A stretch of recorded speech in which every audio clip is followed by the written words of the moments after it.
众朋友大家好，欢迎收看《村民大会》，我是吴思怡。今日我来讨论高职农教的未来发展哦。其实讲到基职教育，在台湾已经有一好的成绩的。在去年全世界的基职比赛当中，全台湾在58个国家当中是排第四哦，看得出有很好的成绩。不过，实际转到台湾的教育现场来看，讲到农教哦，也在全台湾有一道间的农教。不过，实际来看一下农业的人口，其实係當唔拉嘅。韓國來看，實際工作嘅人口平均嘅年齡係63歲。韓國就102年嘅統計來看，一下45歲到66歲嘅農民，其實佢睇嘅到工作嘅88%，也就係講後生嘅農民其實佢睇嘅比例差冇25%。我嚟講，呢啲農村係嘅東西要人口嘅。不過，按呢個實際人口，我用農教學生嘅來補助，也係講一條學生嘅未來嘅生活行係動有發展性。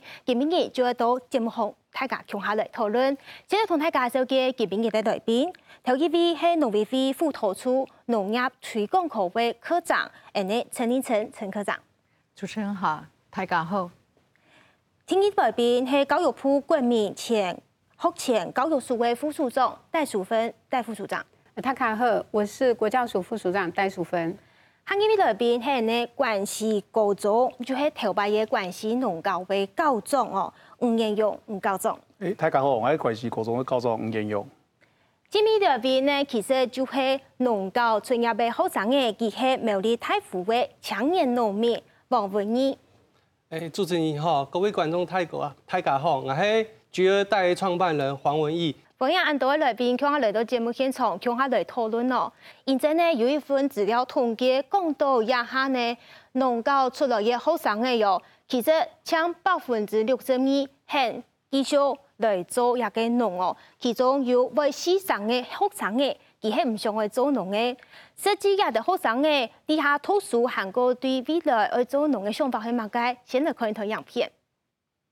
雖然我的成績是可以讀一般高中，但是我覺得在我們人生裡面啊，就是早點找到目標，對你的人生是有幫助的。如果你可以在你高中的時候呢，就可以知道你以後想要做什麼，那這對你的將來是很有幫助的。我覺得充實很多吧，就是更多的樂趣，因為我們有實習課，他們就可能在教室上課那樣子，然後我們實習課就碰到很多東西，平常不是就是我以前完全沒有想過的東西，像是造園那類的。我上了造園之後，就是越來越有興趣。我是關西高中畜產保健科畢業的，然後現在是讀屏科大獸醫系。然後那我的同學其實他們都是從各縣市這種一中，然後就是很優秀的高中畢業。他們其實是高中生，但他們可以用高中的考試成績來申請我們屏東科技大學。落差的話，應該就是我們職科生的這種英文能力比較差，那我們優勢可能就是在實作方面的話，我們會比較熟悉。特別畢業出來，因為我在關東畢業來，很多牧場就馬上錄取啊。因為我們的那時候，我們術科不能不及格，術科不及格沒得補考，死當。那個技術本位，所以我們出去我們要行業都唔會難啦。既然是職校，我覺得是要跟職業達人多做連結。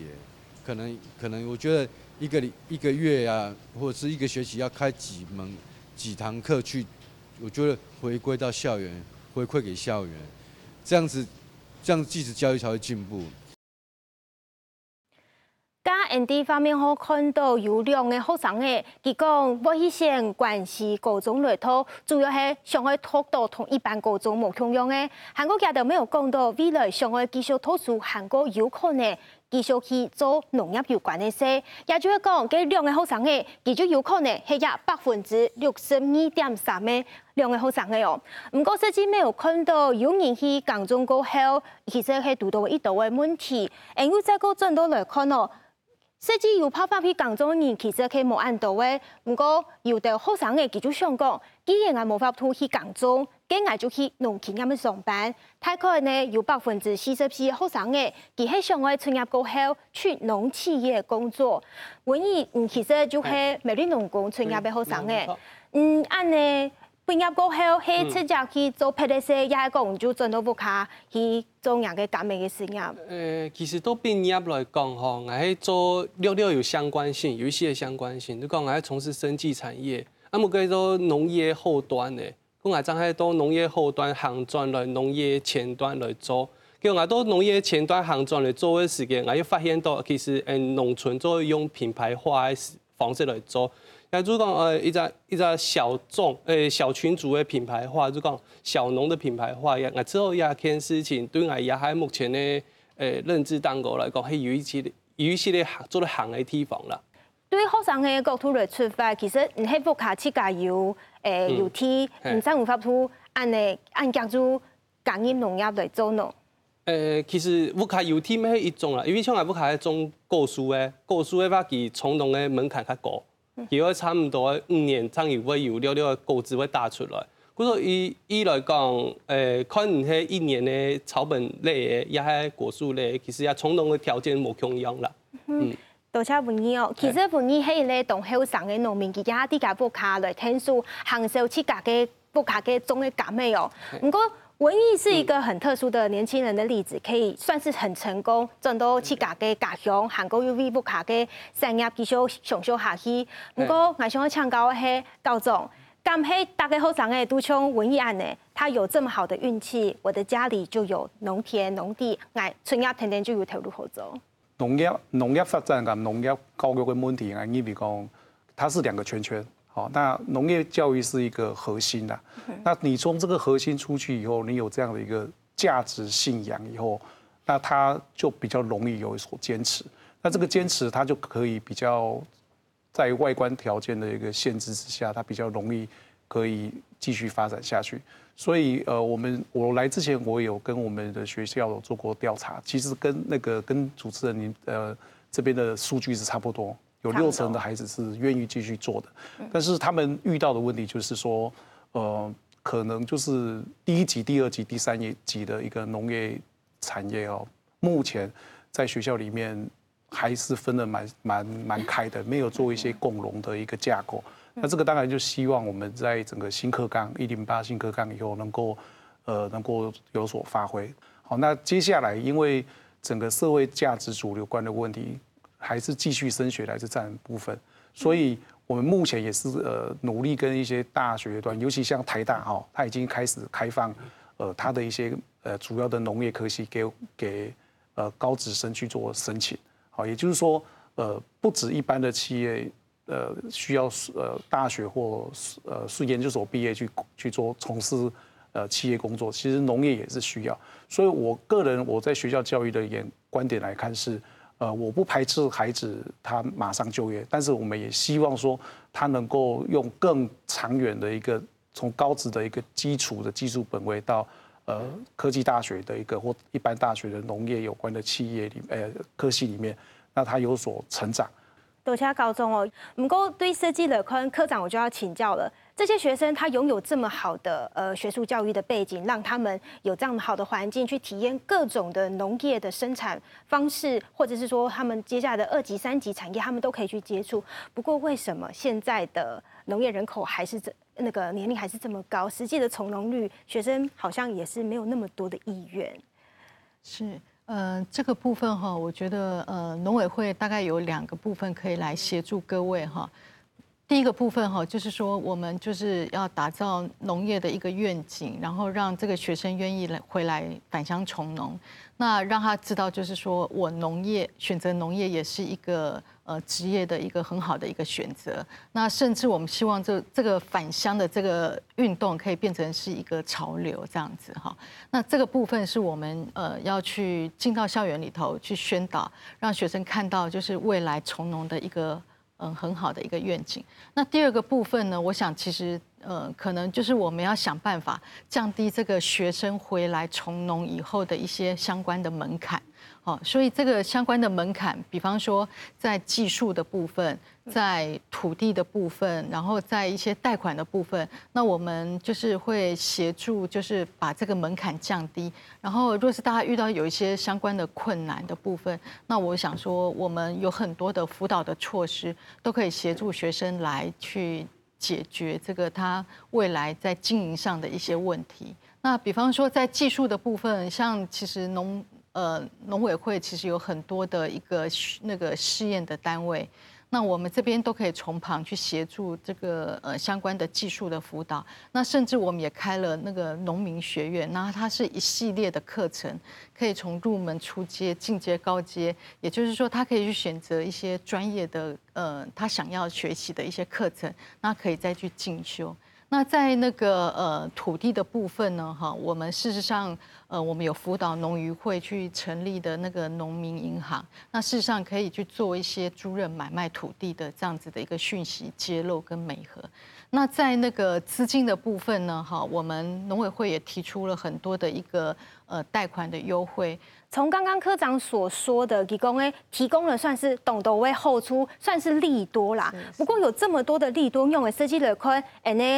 田球风啊，这港中的银行去按都会录影嘎卡多，几乎都是老人家。那刚刚我们有提到青农、后生农民啊，其实个的后生农民也系台湾农业的未来的发展，韩国系的基地，他们是我们国家未来农业发展的一个非常需要的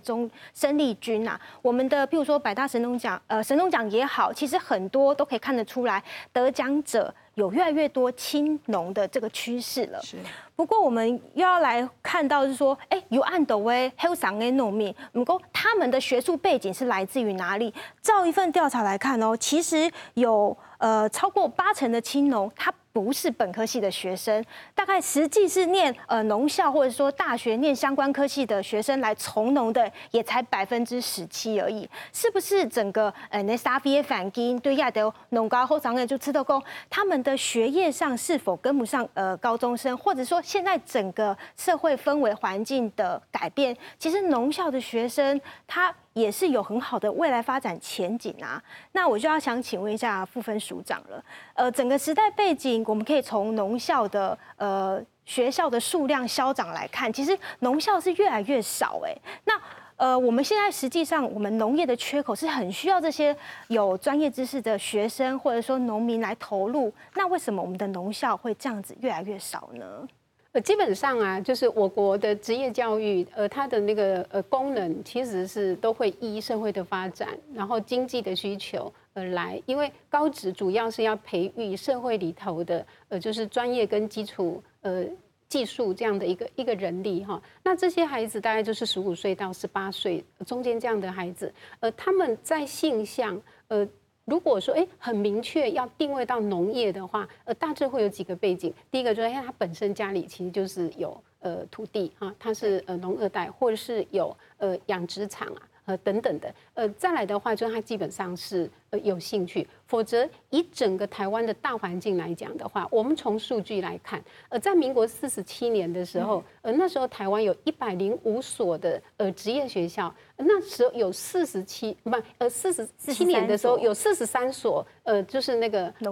农校这样子，它占的比例是40%这样哈。对，到了80年代的时候，80年的时候呢，其实农校专业的农校其实只剩6所。到了106学年度的时候，我们现在农是就是剩4所。那这几年就是教育部跟农委会其实也大力的合作。比如说106年，其实我们就有所谓的一个奖励高中的一个从农方案哈。在106学年度的话，我们有提供11所高级中等学校农场经营科。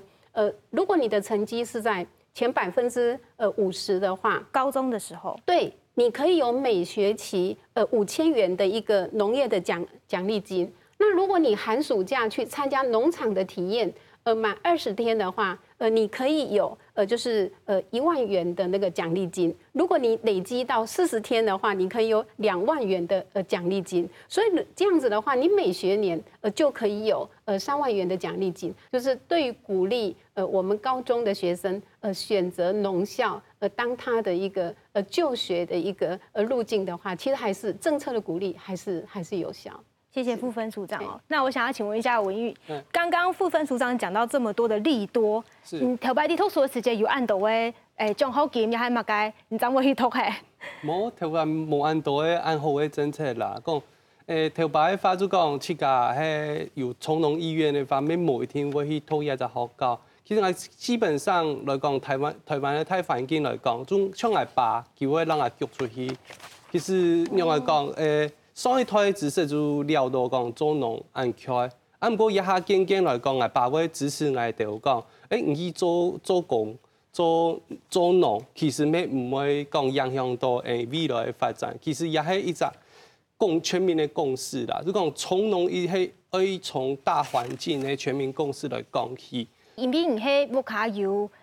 甘美園，你是家裡有農田、農地、果園，你就是比一般的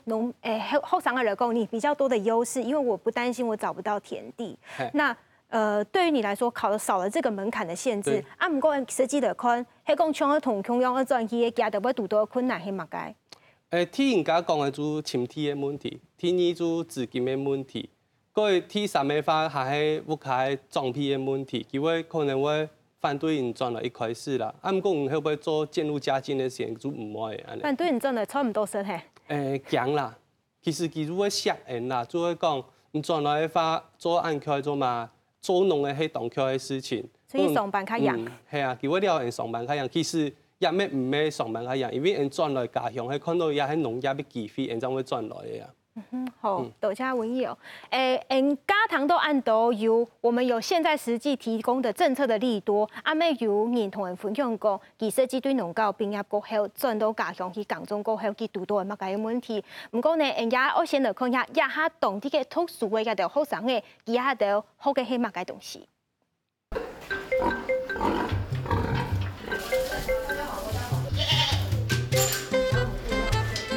做定工作衫，啲壓料、煮蛋無限其他，唔驚歐洲，咩唔驚廚房房嘅，而且表示沒有必要的食東西。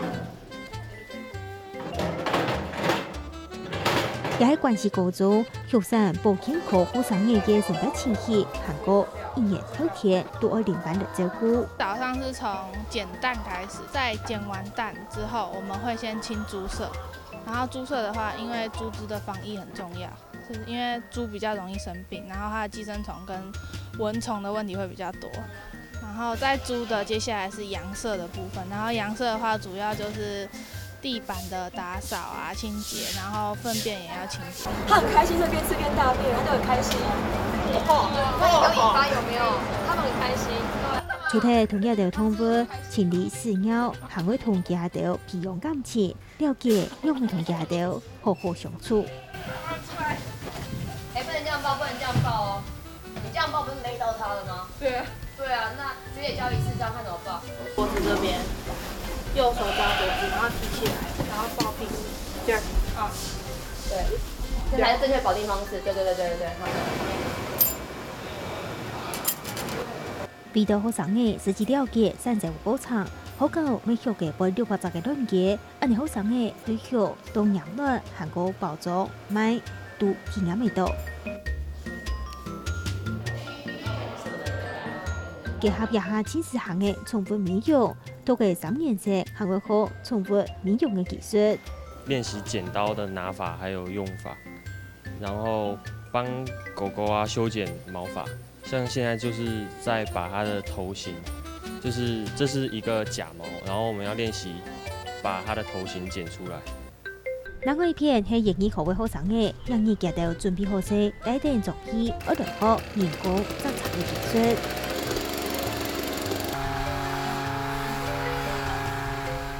韓國學用係用機器來檢查，了解較長時間、較長人工嘅農業經營方式。已經10分了，10分到紅到爛掉，有沒有？也可以錯賣複雜嘅時期，線上帶定一對學生嘅基本知識。用木頭嘅方式來做嘅錯賣，每位家長來學友善土地嘅耕種方式。他會跟我們講，就是茶葉的製作，還有就秋茶、春茶那些，對，會跟我們講哪些季節會有哪些昆蟲之類的。唔講風采熱頭西，英語課嘅學生嘅除咗書本嘅知識，線上還可從事學生嘅製作課程。而那些技職教育嘅學生嘅3年專業過後，未學幾多技術，潛到呢度嘅方向，就會同製作韓國沙比連接喺度。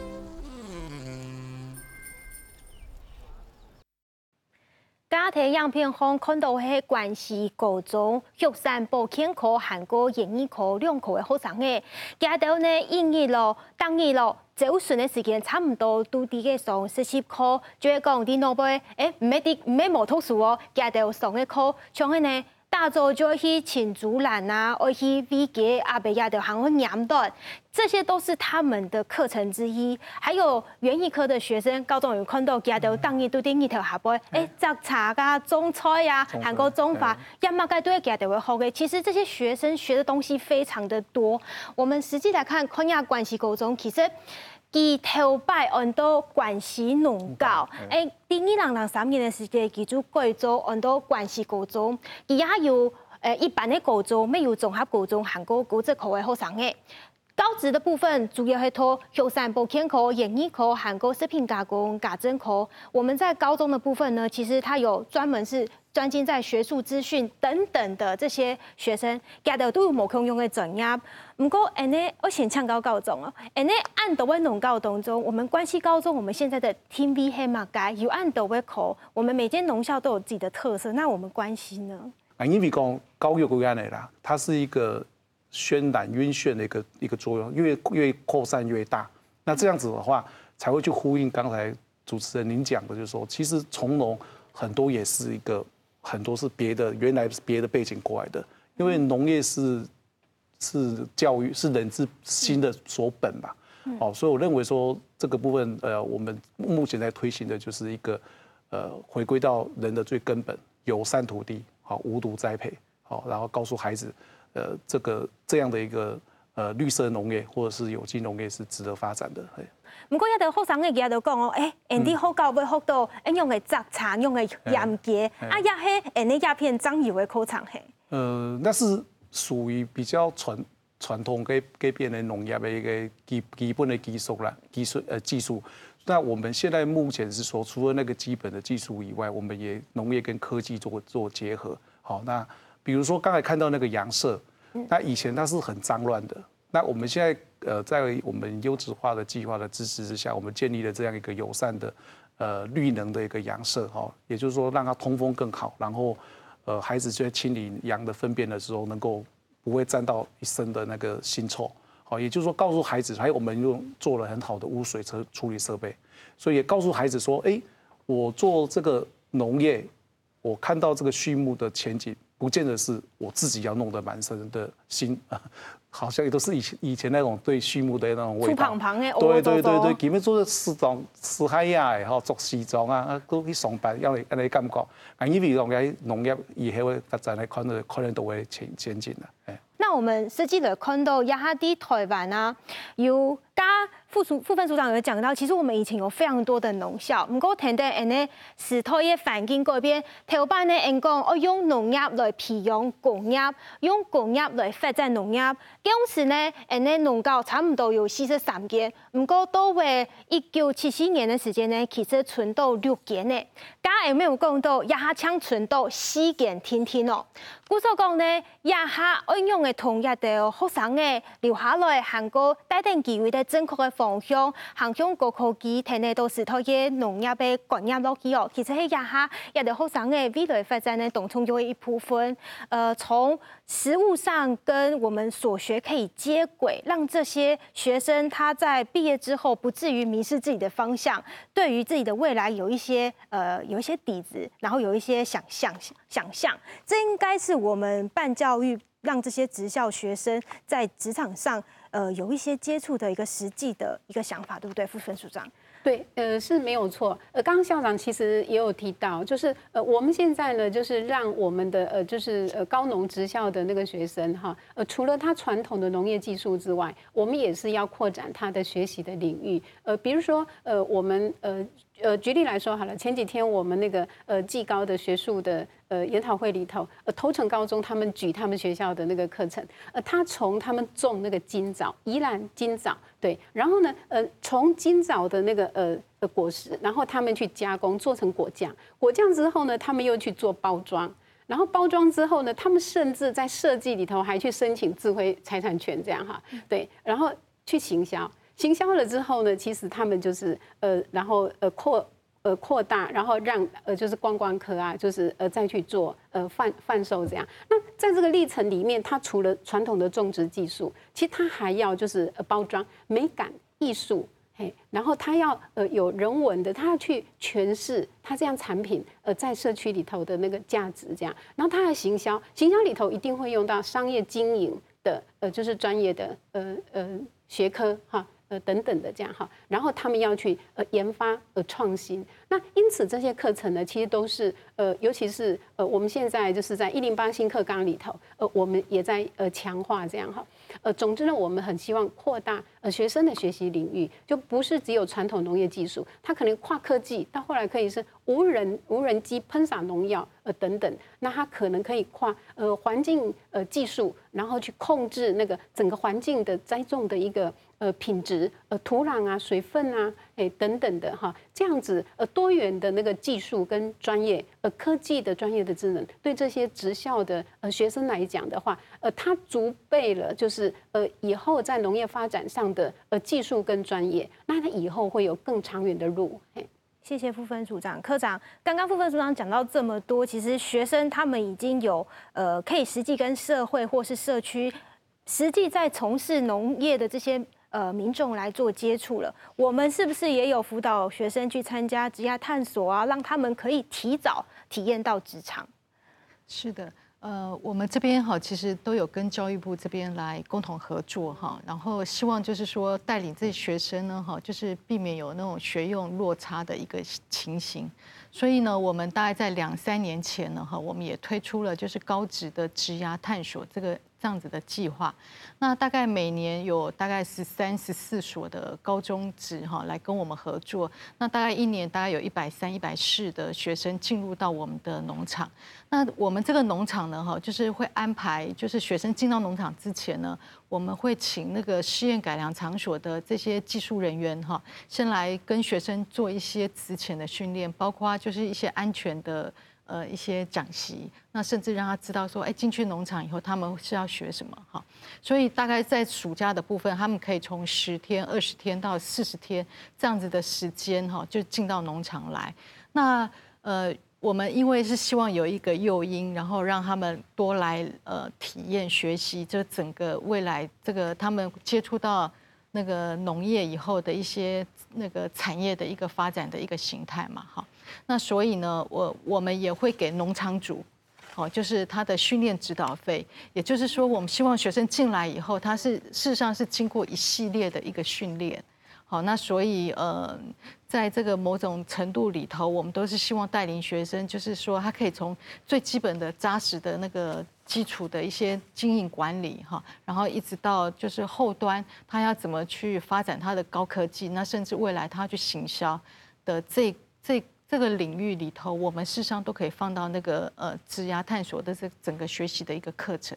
那随着我们时代的氛围，人家有讲到，其实台湾啊，对农业、工业，韩国一直都也会发展那些高科技的工业，也就会讲整个社会氛围改变之后，其实农业、农校的学生他们要学的东西更多了。那就像刚刚大家一直提到的说，我们必须要跟产业接轨，让他们可以实际的去了解现在的务实的层面是怎么样啊。做农同头把业做农丰盛有忙某空用，我们可以用什么样高科技的方式，更省工、更省时、更省力。面对现在农业都缺工的情况之下，其实这样的观念导入之后，对于学校的学生未来要就业也好，或者是说他的方向也好，会有一个比较大的一个诱因，或者说让他们可以继续下去啦。那我们接下来呢，就要实际来看到，我们农校村业的后生诶，基出来过后还有港中诶，实际有务农的，他们的情况又是怎么样？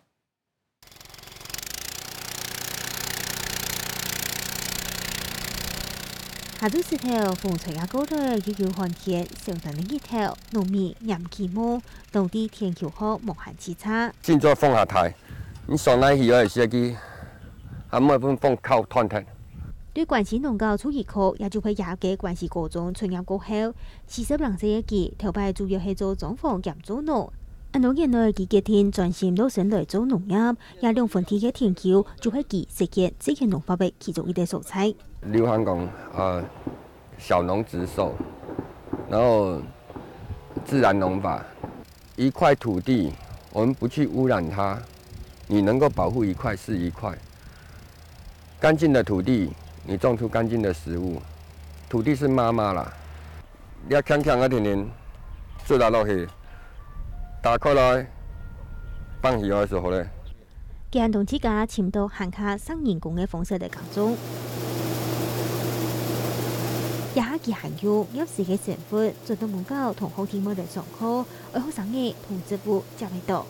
把基本功交給你，師傅領進門，修行在個人啊。那當然佢咩啊？反正讀嘅畢業，那係種畢業證書時候咧，很白畢業出來去做美容美髮，浪費時間。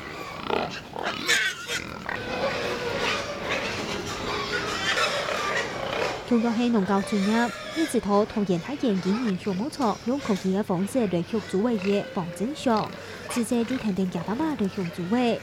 當時現之年，佢就寫陶冶農工農技科，專業嘅就在高鐵頭咖喱農村。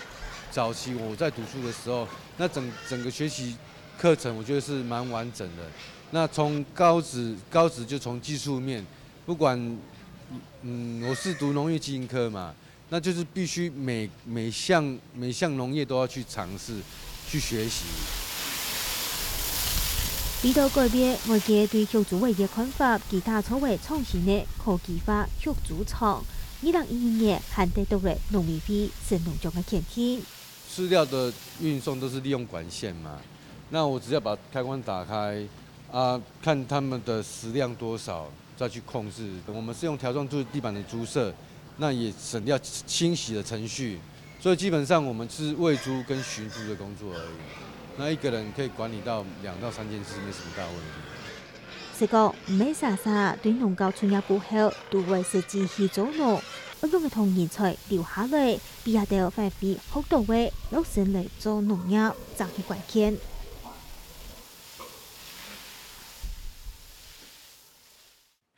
影片當中嘅兩個主角，一個係關係農教專業嘅，一個係陶冶農工。不過其實佢哋專業過後，第一的志願選項，他不是去做農，他們是去做自己喜歡的工作。一個做裝潢，一個去做個拖油、開個咖啡店、咖啡店哦。他們其實第一的選項都不是務農誒。校長，我們的學生，他們畢業之後，他們真的有從農嗎？還是說，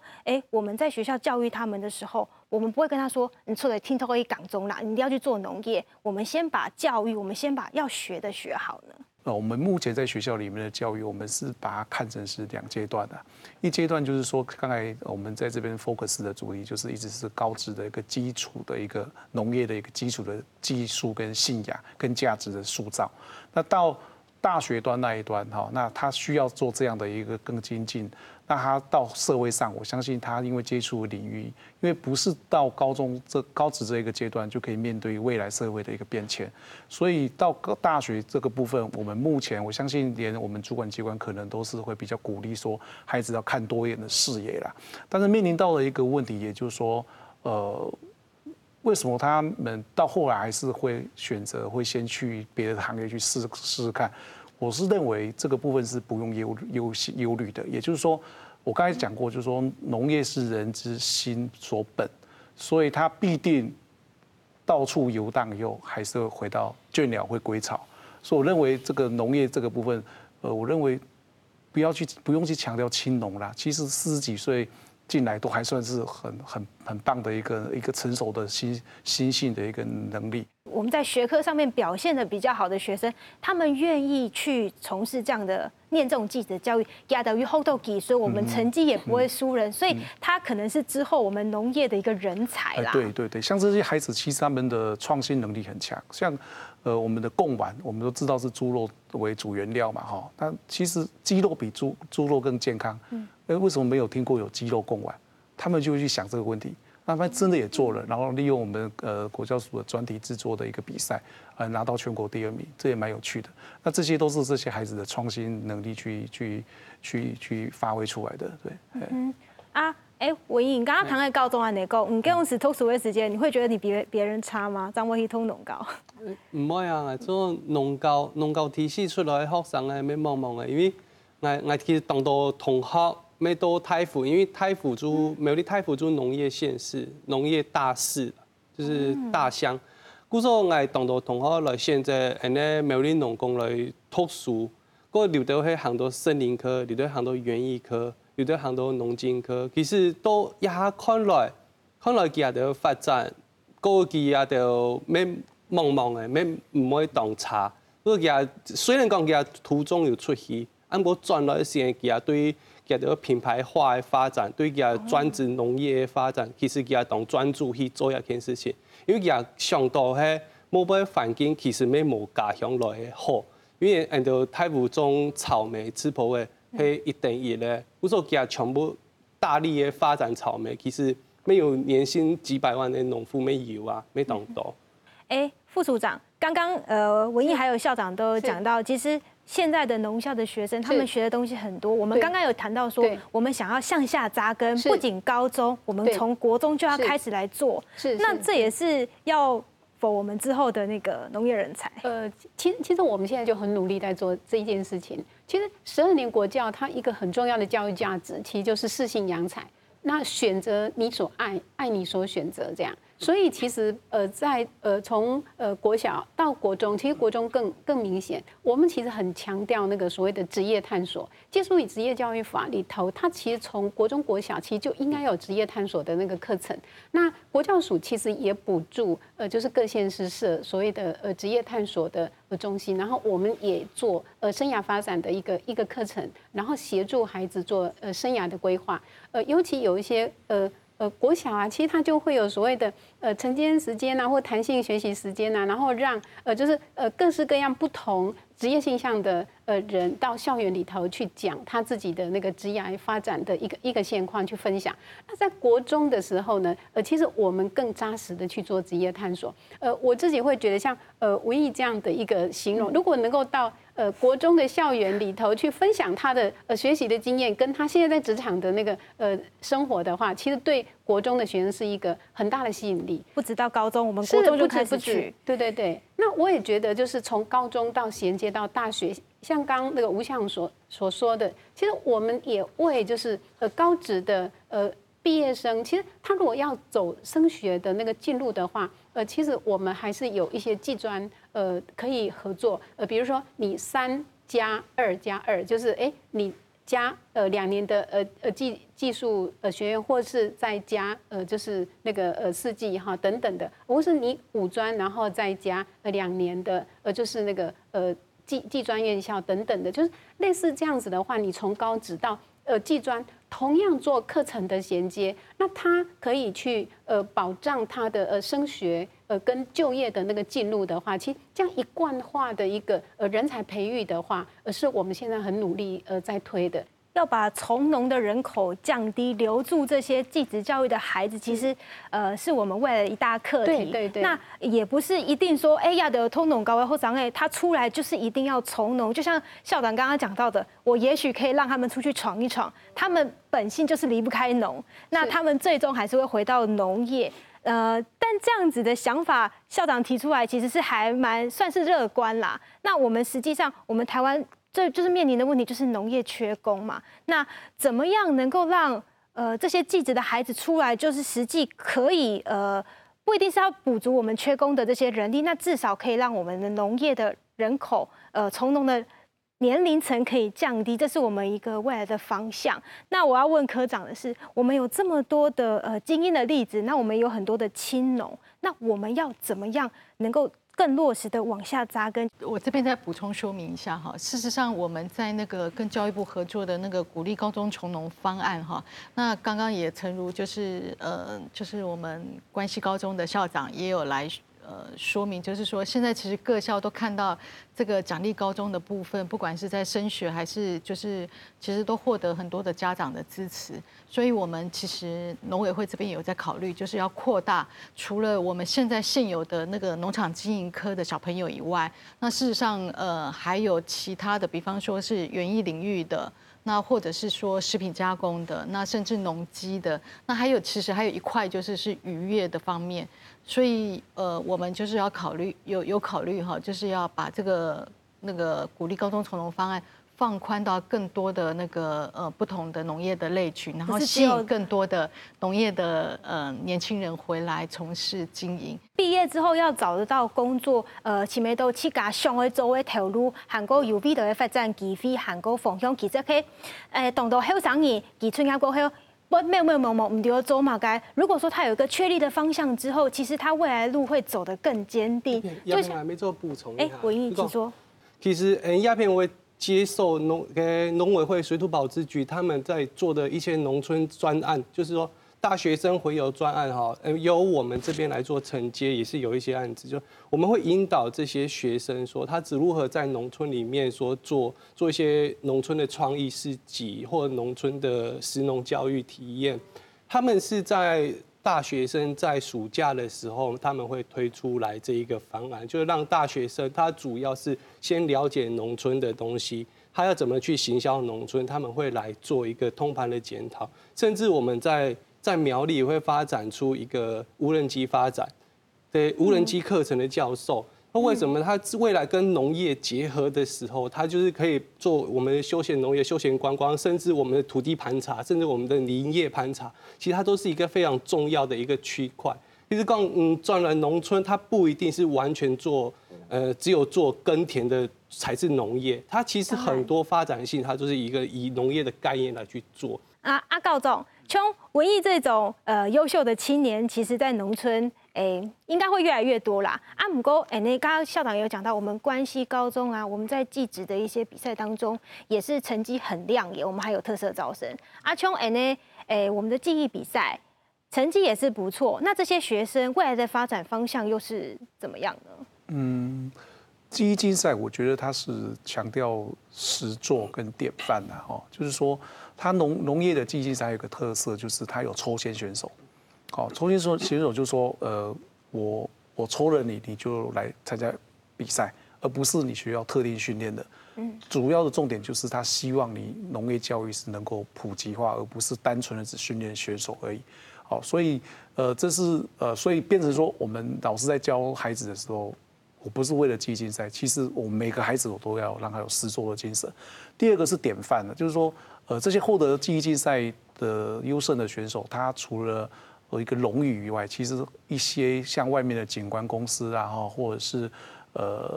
林业啦，或者是一些畜牧业啦，这些农场经营这些，他们都会提供奖金，就是说不是奖金，提供一个叫做毕业就保障你多少薪水的这样一个类似一个草约啦，那希望说，我也可以等你到大学毕业，你来就业，我就是答应给你这样的一个薪水。慢慢看到企业愿意支持这样的一个技艺竞赛的孩子，然后让他有荣誉，也让他有一个觉得说，未来的一个前景。那最重要是我们国教署也有补助这些技艺竞赛孩子到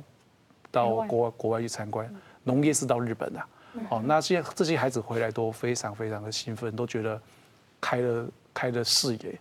因为日本的农业，它很多地方都走在我们的前面，那让孩子看到这样的一个希望，我觉得是非常好的。也有助于孩子更早去稳定，